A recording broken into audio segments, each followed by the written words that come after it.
Witness students சார்பாக அனைவருக்கும் வணக்கம். நாம் இந்த வீடியோவில் என்ன பார்க்க போனால் கூட்டுறவு சங்கங்களில் 2300க்கும் மேற்பட்ட வேகன்சி தமிழகம் முழுவதும் 38 மாவட்டத்திலுமே வந்து கால் பண்ணியிருக்காங்க. ஸோ இந்த மாதம் டிசம்பர் லாஸ்ட் வீக்கில் வந்து எக்ஸாம் வந்து கண்டக்ட் பண்ணுறதா வந்து கொடுத்துருக்காங்க. ஸோ அந்த தேர்வுக்கு பயனுள்ள வகையில் நம்ம தமிழில் வந்து 20 கொஷின் பார்க்கலாம். இது வந்து பார்த்தீங்கன்னா ப்ரீவியஸ் இயர் கொஷின்.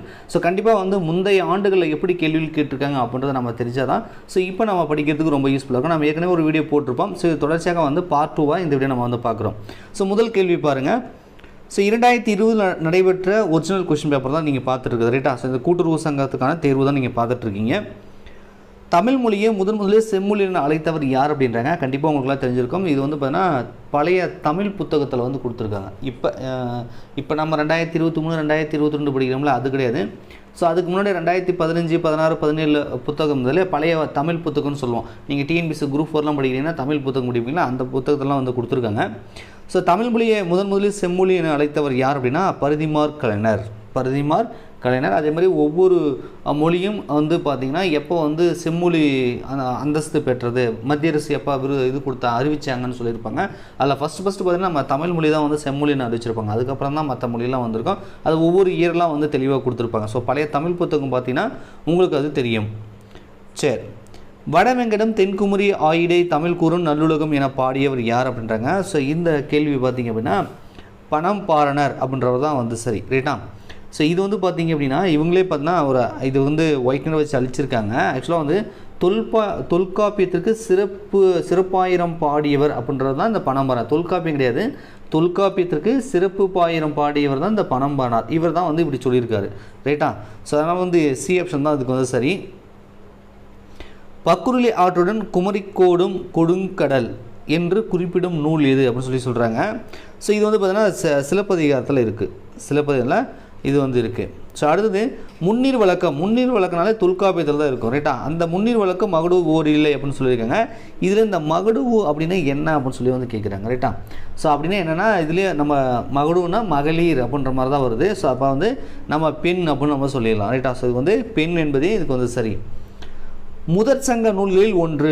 ஸோ அதாவது பார்த்தீங்கன்னா முதற் சங்கம், இடைச்சங்கம், கடைச்சங்கம் சொல்லி 3 சங்கங்கள் இருக்கும். 3லுமே யார் புலவர்கள் இருந்தாங்க, என்னென்ன நூல் இருந்தாங்க, என்னென்ன காலகட்டம், அந்த சங்கம் எங்கே இருந்துச்சு, அது மாதிரிலாம் வந்து கேட்பாங்க. இது சிலபஸ் பேஸ்டாகவே கொடுத்துருக்காங்க.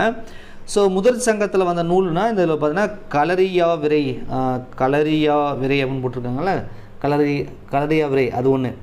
ஆக்சுவலாக வந்து பார்த்திங்கன்னா இது மட்டும் இல்லை, பரிபாடல், முதுநாரை, முதுகுருகு, கல்தையா விரை அப்படின்னு சொல்லக்கூடிய இந்த பாடல் எல்லாமே வந்து பார்த்திங்கன்னா முதற் சங்கத்தில் வந்தது. இது இடைச்சங்கம்னா நம்ம தொல்காப்பியம், இசை நுணுக்கம், பூத புராணம்னு சொல்லுவோம். கடை சங்கத்தில் நிறைய நூல் வந்திருக்கும். நெடுந்தொகை, குறுந்தொகை, நற்றிணை, புறநானூறு, 18 பரிபாடல் எல்லாமே கடை சங்கத்தில் வந்திருக்கும். ஸோ ஒவ்வொரு சங்கத்துலையுமே என்னென்ன நூல் வந்து வெளிவந்ததுன்னு சொல்லி ஒரு டேபிளே போட்டிருப்பாங்க ரைட்டா. முதற் சங்கம், இடைச்சங்கம், கடைச்சங்கம், அது நூல் என்ன வந்துச்சு, அதில் யாரெல்லாம் புலவர்களாக இருந்தாங்க, எந்த காலகட்டம் அப்படின்லாம் வந்து சொல்லியிருப்பாங்க. ஸோ அதை வந்து நீங்கள் படிச்சுக்கோங்க. நெட்டில் போட்டால் கூட அந்த டேபிளே வருது ரைட்டா. நீங்கள் கூகுள் கூட கொஞ்சம் செக் பண்ணி படிச்சுக்கோங்க. ஏன்னா சிலபஸில் வந்து அதில் மென்ஷன் பண்ணியிருக்காங்க. சரி, தலைவனின் கேசாதிபாத வர்ணனையை கூறும் 10 பாட்டு நூல் அப்படின்றாங்க. இது வந்து பார்த்தீங்கன்னா குறிஞ்சி பாட்டில் இருக்குது. அது என்ன சார் கேசாதிபாத வர்ணனை அப்படின்னு போட்டிருக்காங்களே அப்படின்னு கேட்டிங்கன்னா நம்ம தலை முதல் பாதம் வரை, அதாவது உச்சி முதல் பாதம் வரை இருக்கக்கூடிய உடல் உறுப்புகளை வர்ணித்து வந்து பாட்டு பாடுறது, வர்ணித்து சொல்கிறது, அழகை வர்ணித்து சொல்கிறதுன்னு சொல்லுவோம்ல, அதுதான். இது வந்து தலைவன் அப்படின்னா ஆண்களை வந்து இது மாதிரி வர்ணித்து வந்து சொல்கிற ஒரு பாட்டு எதுன்னா குறிஞ்சி பாட்டில் இருக்கிறதா சொல்கிறாங்க. B option. அடுத்தது ஒரே துறையில் 10 பாடும் பாடல்கள் கொண்ட தொகை நூல் எது அப்படின்றாங்க. ஸோ இதுக்கு வந்து பார்த்திங்கன்னா ஐங்குறு.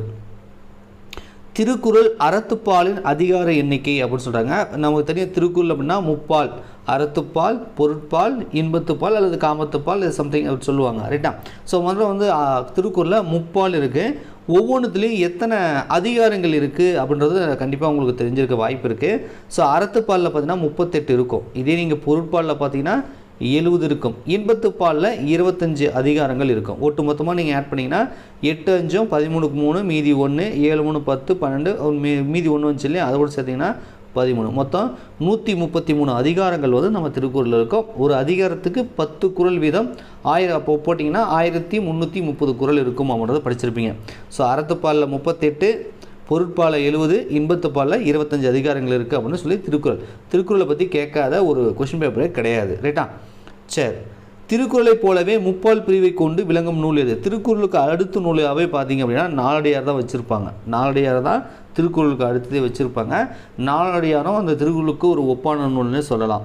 அதுலேயும் பார்த்தீங்கன்னா இது மாதிரி பிரிவுகள் இருக்கும். எது? அறத்துப்பால், பொருட்பால், காமத்துப்பால் அப்படின்னு சொல்லி வச்சுருப்பாங்க. அறத்துப்பாலில் வந்து 2 இயல் இருக்கும். அதே நீங்கள் பொருட்பால் பார்த்தீங்கன்னா 7 இயல் இருக்கும். இன்பத்துப்பால்லையும் 2 இயல் வந்து கொடுத்துருப்பாங்க. அறத்துப்பால் அதிகாரம் வந்து ஒரு 13 இருக்கும். பொருட்பால் வந்து அதிகாரம் வந்து 24 இருக்கும்.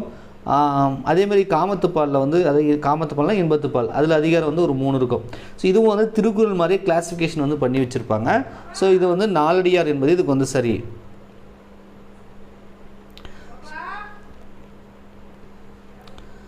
ஸோ அடுத்தது பெரிய புராணத்தை பாடியதால் சேக்கிலார் பெற்ற பட்டம் என்னன்றாங்க.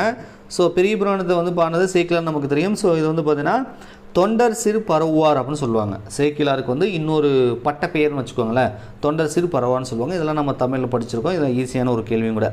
ஹரிச்சந்திர புராணத்தை இயற்றியவர் யார் அப்படின்றாங்க? வீர கவிராயர். தமிழில் எழுந்த முதல் தருக்க காவியம் அப்படின்றாங்க. இது வந்து பார்த்தீங்கன்னா கொஞ்சம் எனக்கு டவுட்டடாக இருக்குது. ஸோ நீங்கள் வந்து செக் பண்ணிக்கோங்க. இருந்தாலும் நான் வந்து சொல்கிறேன். இவங்களே வந்து அஃபீஷியல் இப்போ நீங்கள் இப்போ ரவுண்ட் பண்ணியிருக்கிறதுலாம் பார்த்தீங்கன்னா அஃபீஷியல் ஆன்சர் கீ. நான் வந்து ஏதோ ரவுண்ட் பண்ணலப்பா, அவங்க கொடுத்துருக்குற ஆன்சர் ரைட்டா. தமிழில் இருந்த முதல் தருக்க காவியம் அப்படின்றது இவங்க மணிமேகலையும் போட்டிருக்காங்க. ஆப்ஷனை பார்க்கும்பொழுது இவங்க கொடுத்த 4 ஆப்ஷனில் பார்க்கும்பொழுது மணிமேகலை வந்து சரியாக இருக்குது ரைட்டா. ஆனால் தருக்க காப்பியம் அப்படின்னா இந்த ஒரு சமயத்தை சார்ந்து எழுந்த காப்பியம் அப்படின்னு நம்ம சொல்லுவோம் இல்லையா, அதுதான். ஆனால் தமிழ் இதுதான் வந்து ஃபஸ்ட்டு வந்துச்சா அப்படின்னு கேட்டிங்கன்னா நம்ம வந்து பார்த்திங்கன்னா நம்ம இப்படி சொல்லுவோம், தமிழில் வந்த முதல் சமய காப்பியம், தமிழில் வந்த முதல் சமய காப்பியம் அப்படின்னு சொல்லுவோம். முதல் சமய காப்பியம் அப்படின்னா மணிமேகலை. ஆனால் தமிழில் இருந்த முதல் தருக்க காப்பியம் அப்படின்னா நீலகேசின்னு கொடுத்துருக்காங்க. நீங்கள் டிஎன்பிஎஸ்சி கொஸ்டின் பேப்பர்லாம் பார்த்தீங்கன்னா நீலகேசி அப்படின்றத ஒரு ஆன்சராக வந்து கொடுத்துருக்காங்க. ஸோ இப்போ நீலகேசின்ற ஒரு ஆப்ஷன் இவங்க கொடுக்கல. இங்கே பாருங்கள் 4 ஆப்ஷன் நீலகேசின்னு ஒன்றும் இல்லை. அப்போ நீலகேசி இல்லையே, அப்போ வேறு என்ன சூஸ் பண்ணலாம் அப்படின்னு பார்த்தா மணிமேகலை. அதாவது இவங்க கொடுத்துருக்கிற ஆப்ஷன் படி மணிமேகலை சரியாக இருக்குது. தமிழில் வந்து முதல் சமய காப்பியம் மணிமேகலை, தருக்கம் காப்பியனாலே சமயத்தை பின்பற்றி வருது கிட்ட இவங்க கொடுத்ததுக்கு கரெக்டாக இருக்குது. ஆனால் பொதுவாக பார்த்தீங்கன்னா நீங்கள் நெட்டில் போட்டு பாருங்கள், இல்லை இது எங்கே செக் பண்ணி பாருங்கள், முதல் தருக்க காப்பியம்னா நீலகேசின்னு வருது ரைட்டா. ஸோ அதனால் வந்து சப்போஸ் நீலகேசியுமே ஒரு ஆப்ஷன் கொடுத்தாங்கன்னா அப்போ என்ன பண்ணுவீங்க அப்படின்னு ஒரு கேள்வி வரும். ஸோ அதனால் நீங்கள் டிஎன்பிஎஸ்சி கொஸ்டின் பேப்பர் அதை கூகுள் கொஞ்சம் செக் பண்ணிக்கோங்க. அஃபீஷியலாக அவங்க கொடுத்துருக்குறது மணிமேகலை, எனக்கு டவுட்டடாக இருக்கிறது நீலகேசின்னு இருக்குது, நீங்கள் செக் பண்ணிக்கோங்க. சரி, நன்னூலின் ஆசிரியர் யார்? நன்னூலின் ஆசிரியர் யார்ன்றாங்க. இதெல்லாம் நமக்கு தெரிஞ்சதான். இலக்கண நூல் பவனந்தியார் ரைட்டா. பவனந்தி முனிவர் நம்ம சொல்லுவோம், இவங்க பவனந்தியார் அப்படின்னு சொல்லி வந்து கொடுத்துருக்காங்க. இது கரெக்டாக தான் இருக்குது. தொல்காப்பியம் கொண்டுள்ள மொத்த நூற்பாக்களின் எண்ணிக்கை என்ன அப்படின்னு சொல்லி கேட்குறாங்க. இது தொல்காப்பியத்தை பற்றி நிறைய கேள்விகள் கேட்குறாங்க ரைட்டா. ஸோ தொல்காப்பியன்றது வருது. இதுக்கு வந்து பார்த்திங்க அப்படின்னா 1610 இது வந்து சரிதான். மொத்தம் 3ஆக பிரிச்சிருப்பாங்க. அதில் வந்து பார்த்திங்கன்னா 483 எழுத்ததிகாரம்னு நினைக்கிறேன். சொல்லதிகாரம் வந்து 463 இருக்கும். அதே மாதிரி பொருளதிகாரம் இருக்கும் 664. அதாவது தொல்காப்பியத்திலுமே எழுத்ததிகாரம், சொல்லதிகாரம், பொருளதிகாரம்னு 3ஆக பிரித்து வச்சுருப்பாங்க. ஸோ அதில் எத்தனை இருக்குது அப்படின்னு பார்த்தீங்கன்னா நீங்கள் ஆட் பண்ணி பாருங்கள். 6 4 10க்கு 0 மீதி 1 9 9 6 15 15 6 21 21க்கு 1 மீதி 2 இங்கே பாருங்க 6 6 4 10 14 14 2 16 கரெக்டாக இருக்கா? 1610 கரெக்டாக இருக்கும். ஸோ அதுதான் வந்து சரி ரைட்டா. ஸோ சி ஆப்ஷன் வந்து சரியாக இருக்குது. கவிஞர் கண்ணதாசன் இறுதியாக எழுதிய நூல் எது அப்படின்றாங்க. இயேசு காவியம்னு சொல்லி இவங்க கொடுத்துருக்காங்க. பட் அந்தளவுக்கு நமக்கு சரியாக தெரியல. பட் இயேசு காவியம் வந்து இறுதியாக இருக்குது. ஆனால் சினிமா பாடல்னு கேட்டாங்கன்னா டக்குன்னு சொல்லிடலாம். இந்த கண்ணே கலைமானே கன்னிமயிலன கண்டேன் உன்னை நானே, கமல்ஹாசன் பாட்டு ஒன்று இருக்கும் 3ஆம் பிறையில், அதுதான் சினிமா பாட்டில் ஒரு கடைசி பாட்டு அப்படின்றத சொல்லுவாங்க. நூலில் வந்து இயேசு காவியம் அப்படின்றது கடைசி நூலாக வந்து சொல்கிறாங்க. இதுவும் தெரிஞ்சு வச்சுக்கோங்க ரைட்டா. சரி, அடுத்தது கவிஞர் வைரமுத்தோட படைத்த கவிஞர் வைரமுத்து படைத்த அறிவியல் தமிழ் காவியன்றாங்க. ஸோ சிலபஸ்லேயே வைரமுத்தை பற்றிலாம் மென்ஷன் பண்ணியிருப்பாங்க ரைட்டா. ஸோ தண்ணீர் தேசம் அப்படின்றது ஒரு அறிவியல் தமிழ் காவியம் அப்படின்றத தெரிஞ்சுக்கோங்க. மலேசிய தமிழர்களின் வாழ்வியல் போராட்டங்கள் பற்றி அகிலன் படைத்த நாவல் எது அப்படின்னு கேட்டாங்கன்னா அது வந்து பால்மரக் காட்டினிலே அப்படின்றது சரியாக இருக்குது. தமிழ் சிறுகதை உலகின் திருமூலர் என்று போற்றப்படுபவர் யாருன்னா மௌனி அப்படின்றத நம்ம சொல்லுவோம். கண்டிப்பாக இதை வந்து படிச்சிருப்பீங்க ரைட்டா. ஸோ மௌனினா யார் சார்? மௌனின்றதே அவர் இயற்பெயரான்னு கேட்டிங்கன்னா கிடையாது. இது வந்து ஒரு புனைப்பெயர். இவர் வந்து சிதம்பரத்தில் வந்து பிறந்திருக்காரு 1907. இவருடைய இயற்பெயர் என்னென்னா மணி. மணி அப்படின்றது தான் ரைட்டா. இவருடைய உண்மையான பேர் வந்து மணி. ஆனால் அவர் அந்த சிறுகதைகள்லாம் வந்து ஒரு புனை அந்த காலத்தில் வந்து பார்த்திங்கன்னா புனை பேர் வச்சு தான் வந்து கதை கட்டுரைலாம் எழுதுவாங்க ரைட்டா. ஸோ அந்த மாதிரி புனை பேர் வச்சுருக்காரு மௌனின்னு சொல்லி, அதையும் வந்து கடைசியில் அவருக்கு பேராக மாறிடுச்சு. இவர் வந்து பார்த்திங்கன்னா இதுதான் ரைட்டா. ஸோ புனை பெயர் தான், அதாவது மௌனின்றது தான் திருமூலர். இதே இந்த சிறுகதையிலே பார்த்திங்கன்னா நம்ம தமிழில் வந்த முதல் சிறுகதை அப்படின்னு சொன்னால் நம்ம என்ன சொல்லுவோம், குலத்தங்கரை அரசமரம்னு சொல்லுவோம். ஸோ அப்போ நம்ம தமிழை பொறுத்த வரைக்கும் பார்த்திங்கன்னா அந்த சு ஐயர் இருக்கார்ல, வேவு சு ஐயர், அவர் வந்து நம்ம சிறுகதையின் தந்தை அப்படின்னு நம்ம சொல்லுவோம். சிறுகதையின் தந்தை அப்படின்னு சொல்லி அது நம்ம தமிழுக்கு மட்டும் தான் பொருந்தோம். இதே உலக லெவலில் சிறுகதை உலகின் தந்தை அப்படின்னு கேட்டாங்கன்னா சே காவா ஏதோ ஒன்று வரும், சேகாவ் தான் நினைக்கிறேன், சேகாவ் அப்படின்னு வரும், சேகாவ் அப்படின்னு வருதா, சேகாவ் அப்படின்னு வரும். ஸோ இவர் தான் வந்து சிறுகதை உலகின் தந்தை என்று அழைக்கப்படுவார். பொதுவாக உலகம் இல்லாமல் நம்ம தமிழுக்கு மட்டும் வந்தாங்கன்னா சு ஐயர், அதாவது வே சு ஐயர் அப்படின்ற மாதிரி வரும். அவர் எழுதின அந்த கதை தான் வந்து குலத்தங்கரை அரசமரம் நம்ம சொல்லுவோம். பட் தமிழ் சிறுகதையின் திருமூலர் அப்படின்னு திருமூலர்னு சொன்னாங்கன்னா மௌனின்னு கொடுத்தாலும் சரி, மணின்னு கொடுத்தாலும் சரி. ஏன்னா மணி தான் இயற்பெயர், அவரோட புனைப்பெயர் தான் மௌனின்றது. எப்படி கொடுத்தாலும் நீங்கள் சூஸ் பண்ணிக்கோங்க ரைட்டா. சரி, அடுத்தது நல்லத்தங்கால் கதை. கண்டிப்பாக சின்ன வயசில் நல்லத்தங்கால் கேசட்டில் வந்து அந்த கதை நாடகம்லாம் கேட்டிருக்கிறேன். அது வெறும் பாட்டாக அந்த கதை சொல்லுவாங்க. அது வந்து ஒரு சமூக நாடகம் ரைட்டா. சமூக பிரச்சனைகளை, குடும்ப பிரச்சனையை வந்து பிரதிபலிக்கக்கூடிய ஒரு நாடகம் தான் அந்த நல்லத்தங்கால் கதை, நல்லத்தங்கால் நாடகம் ரைட்டா. ஒரு 15-20 வருஷத்துக்கு முன்னாடிலாம் கண்டிப்பாக நாடகம் ஊரில் வில்லேஜ் சைட்லாம் போடுவாங்க. நல்லத்தங்கால் நாடகம் கேசட்டில் கூட அப்போலாம் வரும். சமூக நாடகம் என்பதே சரி. அடுத்தது இது ஏதோ டைப்பிங் மிஸ்டேக் ஆகிருக்குன்னு நினைக்கிறேன். கடத்துப்பட்டறை என்ற நாடக இயக்கத்தின் ஆசிரியர்னு போட்டிருக்காங்க. கடத்துப்பட்டறைன்னு நான் வந்து எனக்கு எதுவும் படித்த மாதிரி ஞாபகம் இல்லை. ஆக்சுவலாக வந்து நான் தேடி பார்த்த வரைக்கும் வேணால் கூத்துப்பட்டறை தான் இவங்க ஏதாவது டைப்பிங் மிஸ்டேக் கொடுத்துருக்காங்கன்னு நினைக்கிறேன். கூத்துப்பட்டறை நம்ம சொல்லுவோம்ல, கூத்துப்பட்டறை.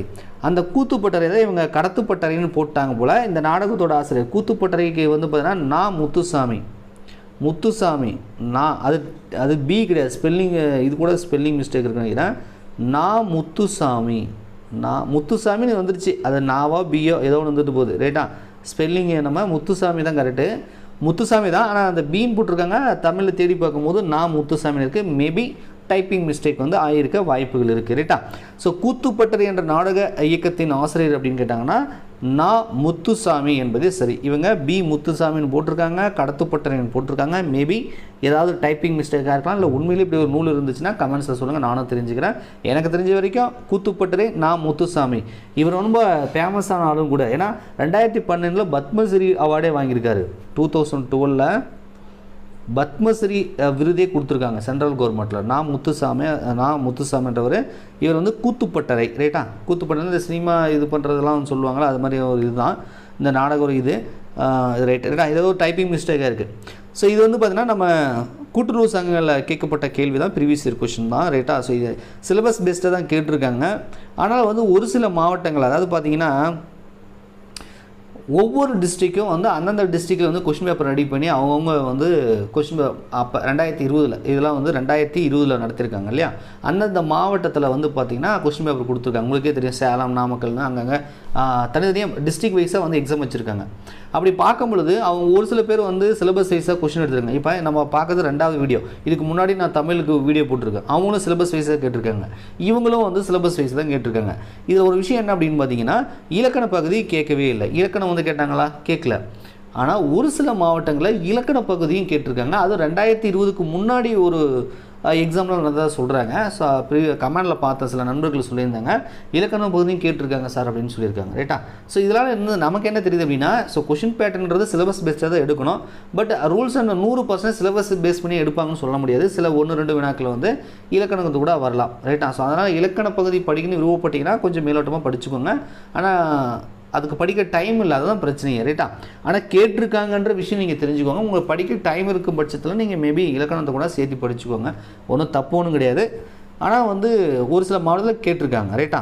நான் ஒரு சில வீடியோவில் வந்து இலக்கண பகுதி தேவையில்லை, சிலபஸ் பேஸ்டாக பார்க்கும்போது இலக்கணம் தேவையில்லை, இந்த மாதிரி தான் சிலபஸ் பேஸ்டாக தான் கேட்டிருக்காங்கன்னு நான் சொன்னேன் ரைட்டா. இப்போது நான் அதை சொல்கிறேன் பாருங்கள், இந்த கொஸ்டின் பேப்பர் கூட சிலபஸ் பேஸ்டாக தான் இருக்குது. ஆனால் ஒரு சில மாவட்டங்களில் கேட்டிருக்காங்க ரைட்டா. அதனால் ரூல்ஸ் அண்ட் ரெகுலேஷன்லாம் வந்து ஒன்றும் சொல்கிறதுக்கு இல்லை. அந்த கொஷின் எடுக்கிறவன் சிலபஸை வச்சு சிலபஸ் பேஸ்டாக எடுத்தானா ஓகே, அவன் சிலபஸே பார்க்காம இல்லை சிலபஸ் ஏதோ வந்துட்டு போகுது ஏதோ ஒன்று நம்ம எடுப்போம் அப்படின்னு கண்ணை மூடிட்டு எடுத்தாங்கன்னா கொஞ்சம் இலக்கண பகுதி சேர்த்து தான் எடுப்பாங்க.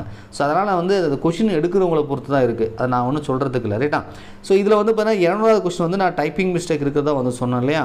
அதே மாதிரி மேக்ஸில் ஒரு கொஷின் இருக்குது, எனக்கு சரியாக ஆன்சர் வரல, நீங்கள் வேணால் செக் பண்ணி பாருங்கள் அது என்ன கொஷின் சோவ் பண்ணுறேன் பாருங்கள்.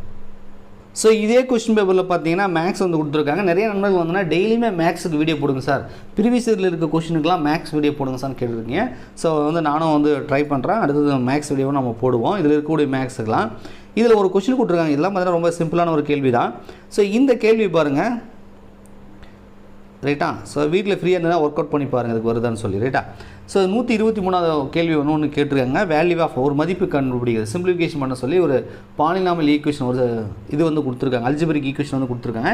நம்ம இயற்கணிதத்தில் வரும் நம்ம படிக்கும் பொழுது இதுக்கான மதிப்பு வந்து 4/3 அவங்க கொடுத்துட்டாங்க. பட் நான் சால்வ் பண்ணி பார்க்கும்போது எனக்கு 4/3 வரல. மேபி இந்த கொஸ்டினில் ஏதாவது டைப்பிங் மிஸ்டேக் இருக்கலாம் அப்படின்னு மாதிரி எனக்கு தோணுது, சரியாக தெரியல. மேபி உங்களுக்கு விடை வருது அப்படின்னா நம்மளுடைய வின்எக்ஸ்கிளாஸ் அகாடமி மொபைல் நம்பர் கண்டிப்பாக உங்களுக்குலாம் தெரிஞ்சிருக்க வாய்ப்பு இருக்குது. ஸோ அந்த நம்பரோட டெலிகிராம் மற்றும் வாட்ஸ்அப்புக்கு தெரிஞ்சது அப்படின்னா டீட்டெயிலாக சால்வ் பண்ணி எனக்கு வந்து அதை ஃபோட்டோ எடுத்து எனக்கு வந்து ஷேர் பண்ணுங்கள் ரைட்டா. நம்மளுடைய டெலிகிராமில் ஷேர் பண்ணாலும் சரி அல்லது வாட்ஸ்அப்பில் ஷேர் பண்ணாலும் சரிண்ணா ஓகேவா. வேணால் டிஸ்கிரிப்ஷனில் அந்த மொபைல் நம்பர் நான் வந்து கொடுக்குறேன், இதை சால்வ் பண்ணி எனக்கு கொஞ்சம் அனுப்புங்க. ஏன்னா நான் சால்வ் பண்ண வரைக்கும் எனக்கு 4/3 வரல. மேபி டைப்பிங் இப்போ 200வது கொஸ்டின் எப்படி இவங்க கூத்துப்பட்டறைக்கு மாற்றி போட்டாங்களோ அது மாதிரி இதுவும் ஏதாவது மாற்றி போட்டாங்களான்னு தெரியல. பட் ஆனால் வந்து பார்த்தீங்கன்னா இந்த டினாமினேட்டரில் இருக்கக்கூடிய அந்த பவர் டிகிரி இருக்குல்ல ஆர்டர் அது வந்து கொஞ்சம் ஹையஸ்ட்டாக இருக்குது. மேபி ஹையஸ்ட்டாக இருந்தாலும் அதுக்குன்னு தனியாக ரூல்ஸ் இருக்குது சால்வ் பண்ணுறதுக்கு ரைட்டா. ஸோ அந்த மாதிரி ஃபேக்டரேஷன் பண்ணி நான் சால்வ் பண்ணி பார்த்தேன், எனக்கு சரியாக வந்து இவங்க சொன்னக்கூடிய ஆன்சர் வந்து வரல. மேபி ஏதாவது டைப்பிங் மிஸ்டேக் இருக்குல்ல வேறு மெத்தட் இருக்கான்னு எனக்கு தெரியல. உங்களுக்கு தெரிஞ்ச வந்து நீங்கள் சால்வ் பண்ணி பாருங்கள். ஸோ எனக்கு வந்து அனுப்புங்க ரைட்டா. ஸோ அடுத்த வீடியோவில் நம்ம இது இருக்கக்கூடிய மேக்ஸ் என்ன கேட்டிருக்காங்க அப்படின்றத உங்களுக்கு டீட்டெயிலாக வந்து நான் ஒரு வீடியோ மேக் பண்ணி கொடுக்குறேன் ஓகேவா. வீடியோ பிடிச்சா மறக்காமல் லைக் பண்ணுங்கள். தொடர்ச்சியாக நீங்கள் கூட்டுறவு சங்கத்திற்கு படிக்கிறீங்கன்னா நம்ம சேனல் சப்ஸ்கிரைப் பண்ணி கூட வந்து பெல் பட்டனில் ஆல் அப்படின்றத செட் பண்ணி வச்சுக்கோங்க. நன்றி வணக்கம்.